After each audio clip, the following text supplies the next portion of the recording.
Oke, bismillahirrahmanirrahim. Assalamualaikum warahmatullahi wabarakatuh. Perkenalkan, nama saya Muhammad Farah Abdullah, NIM 1831041007. Di sini saya akan mempresentasikan hasil PowerPoint saya yang berjudul Olahraga dan Kebudayaan. Oke, langsung saja kita masuk ke materi yang pertama. Olahraga adalah aktivitas fisik menurut teknik tertentu. Dalam pelaksanaannya terdapat unsur bermain. Ada rasa senang yang dilakukan pada waktu luang dan kepuasan tersendiri.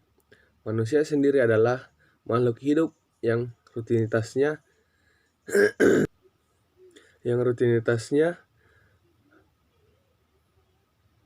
harus ditunjang dengan kondisi psikologis dan tubuh.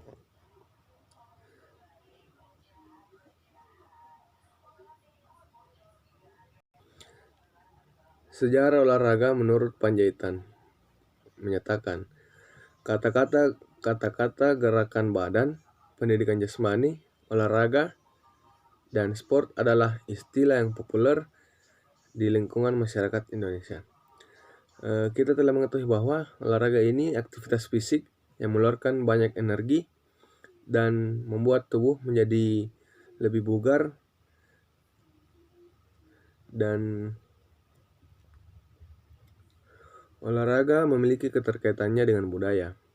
Budaya atau kebudayaan berasal dari bahasa Sanskerta yaitu budaya, yang merupakan bentuk jamak dari budi atau akal, yang diartikan sebagai hal-hal yang berkaitan dengan budi dan akal manusia. Dalam bahasa Inggris, kebudayaan disebut kultur, yang berasal dari kata Latin colore, yaitu mengolah atau mengerjakan. Dapat diartikan juga sebagai mengolah tanah atau bertani. Kata kultur juga kadang sering diterjemahkan sebagai kultur dalam bahasa Indonesia, menurut Suprayo tahun 2001.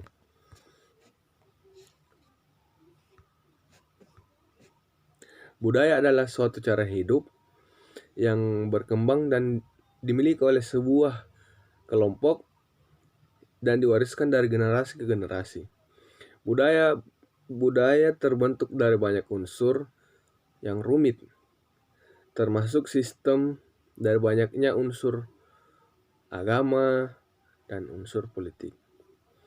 Termasuk juga adat istiadat, bahasa, perkakas, pakaian, bangunan, dan karya seni. Bahasa sebagaimana juga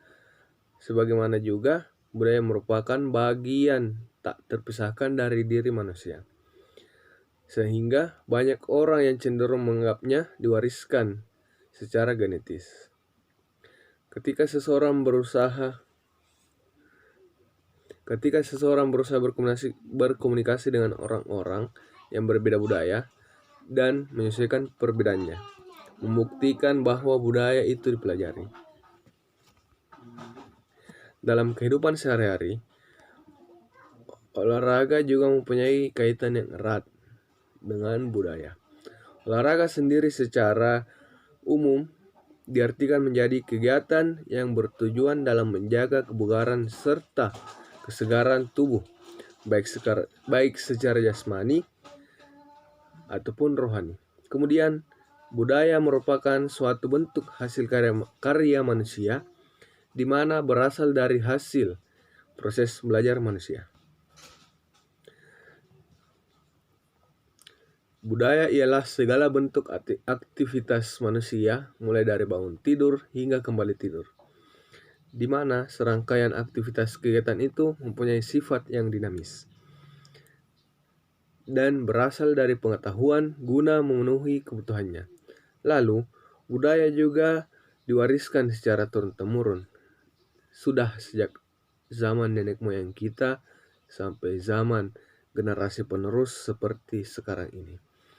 Budaya itu meliputi kebiasaan, tingkah laku, sistem, peraturan, serta norma-norma yang berlaku.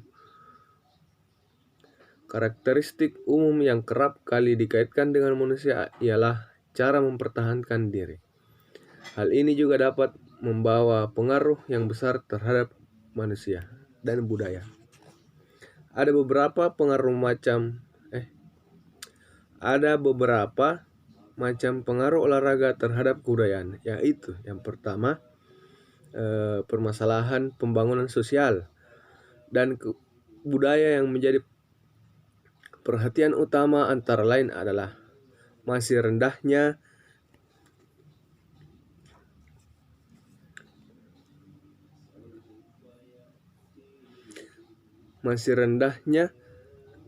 derajat kesehatan di mana-mana. Penduduk yang mengalami gangguan kesehatan tidak pernah mendapatkan imunisasi. Status gizi dan tingkat kesejahteraan sosial masyarakat.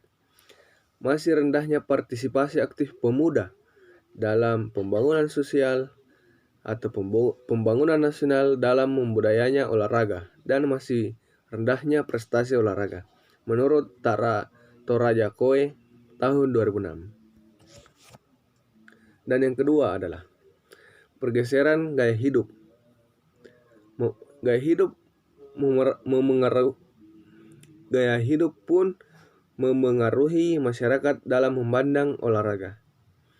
Berolahraga kini tidak selalu dikaitkan dengan kompetisi dan prestasi, tetapi juga karena tujuan lain, terutama sebagai gaya hidup, klub-klub senam kebugaran, pengobatan, dan kemolekan tubuh marak di mana-mana dan lebih populer dibandingkan senam ritmik dan cabang prestasi lainnya. Dikatakan oleh Arif Natakusuma bahwa untuk memahami dunia salah satunya dimulai dengan mempelajari olahraga paling populer yang bisa diterima menurut Natakusuma tahun 2005. Oke, lanjut lagi. Yang ketiga yaitu pilihan jenis dan tujuan olahraga. Orientasi olahraga yang langsung atau tidak langsung itu bersifat ekonomi tubuh semakin tajam. Orientasi ekonomi langsung terlihat pada perkawinan antara olahraga dengan ekonomi. Olahraga pun memberikan kontribusi terhadap pertumbuhan ekonomi. Bahkan dalam 2 dekade terakhir, ekonomi olahraga tumbuh makin besar. Kontribusi olahraga bagi pertumbuhan ekonomi tampak dalam perkembangan industri olahraga, menurut Ruslan 2006.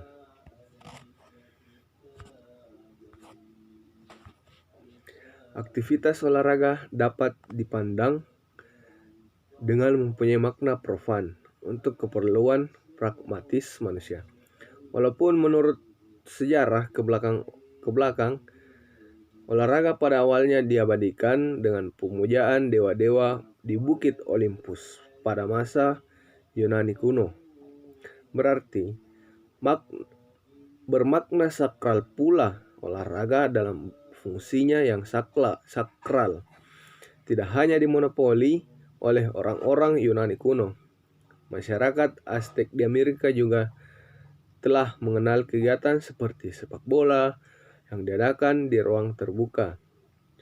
Dalam kegiatan tersebut, para pemain harus memasukkan bola ke dalam gawang atau lubang yang bersifat sakral untuk pemujaan dewata. Apabila tidak, maka bencana akan menimpa mereka. Begitupun dalam masyarakat Nusantara kuno, aktivitas olahraga ada yang dihubungkan dengan upaya pemujaan dewa. Pendakian gunung-gunung dianggap sebagai bentuk dedikasi kepada nenek moyang yang bersemayam di kawasan puncak, apalagi dibarengi dengan ritual pemujaan di puncak gunung tersebut. Berdasarkan data yang tersedia, maka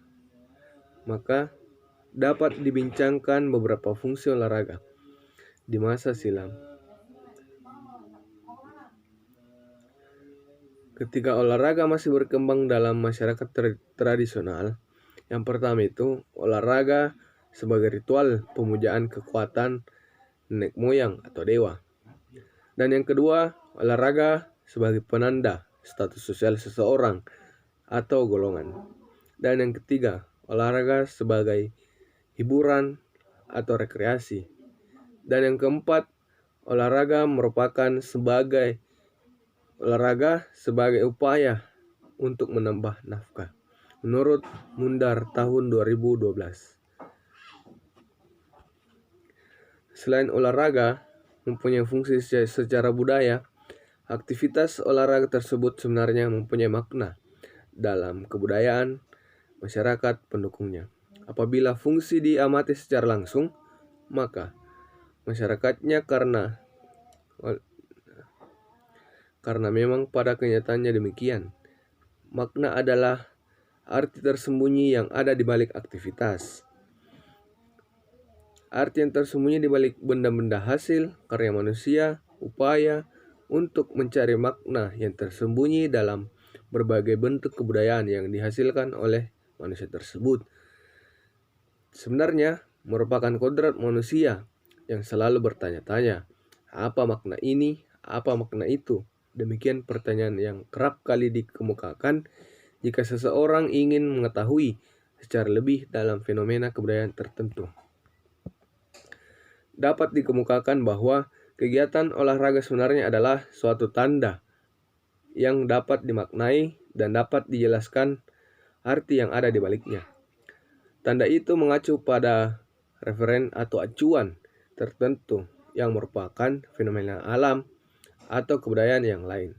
Keduanya kemudian dihubungkan dengan butir ketiga yang dinamakan dengan interpretan yang dapat dijelaskan sebagai tanda yang berkembang dalam pemikiran tanda. Setelah itu, penerima dapat menerima tanda, ia dapat membentuk tanda baru dalam benaknya. Tanda itu merupakan tanda yang sepadan atau tanda yang berkembang lagi. Menurut Zaimar, tahun 2008.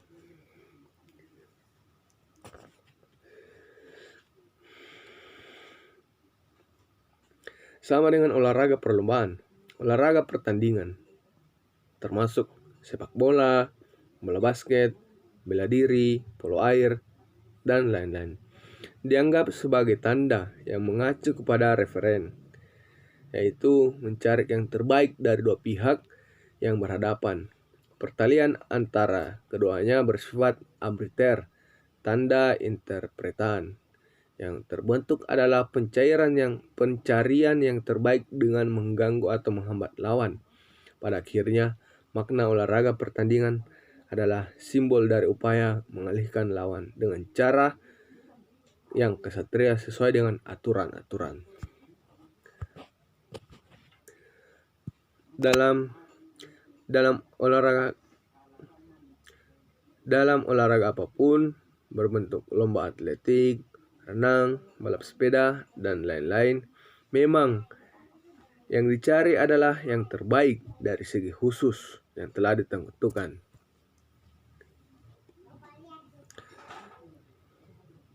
Olahraga perlombaan tersebut dapat dianggap sebagai tanda yang mengacu kepada referen, yaitu mencari yang terbaik untuk tujuan yang telah ditentukan. Hubungan antara tanda dan acuan bersifat arbitrter, maka tanda yang terbentuk adalah simbol.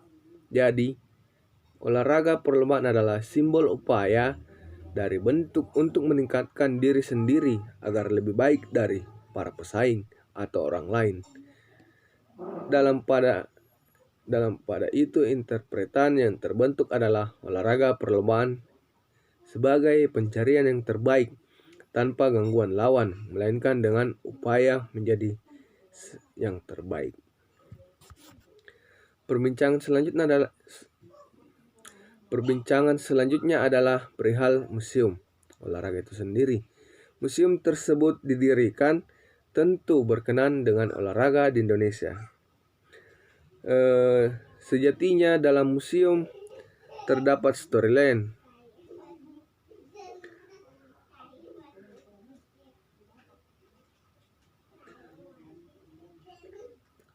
menampilkan adanya perjalanan kegiatan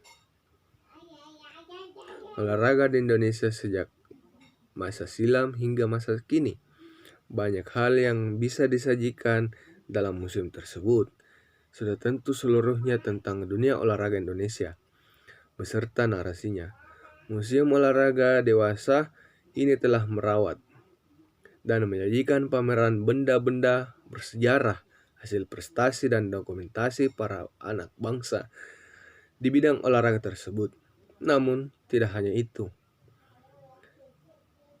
Museum tersebut harus mampu memberikan inspirasi dan motivasi ke generasi berikutnya agar dapat berprestasi di bidang olahraganya.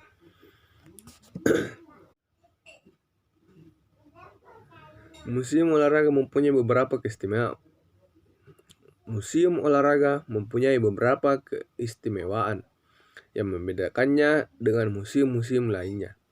Karena yang dikoleksi tidak hanya benda-benda konkret di bidang prestasi olahraga, namun terdapat hal yang harus dipikirkan sungguh-sungguh bahwa sejatinya museum tersebut yang pertama itu museum olahraga mengoleksi prestasi dan kebanggaan, dan yang kedua museum mengoleksi semangat untuk berolahraga, dan yang ketiga koleksi akan terus bertambah sejalan dengan lewat Museum Olahraga Nasional. Semangat juang di cabang-cabang olahraga tertentu harus mampu ditumbuhkan, sebagaimana yang telah dicontohkan oleh olahragawan terdahulu yang berprestasi. Mungkin